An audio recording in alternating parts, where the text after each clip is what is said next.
Okey gang, kali ni saya akan review satu produk iaitu lampu jimat elektrik solar lamp yang dikatakan viral.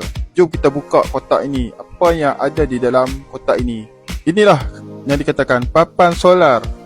Dengan korang menggunakan solar ini, korang dapat jimatkan elektrik kerana dia automatic charge. Dan juga kelebihan lain, papan ini sangat waterproof. Jika berlaku hujan, korang jangan risau dengan papan solar ini.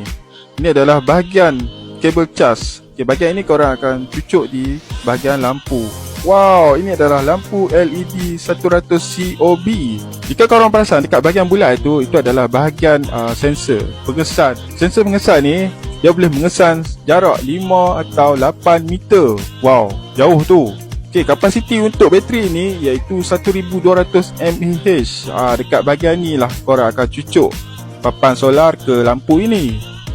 Dan yang terakhir iaitu aksesori lampu solar. Jika korang berminat untuk mendapatkan lampu solar LED ni, korang boleh klik saja dekat link yang berada di dalam video ini.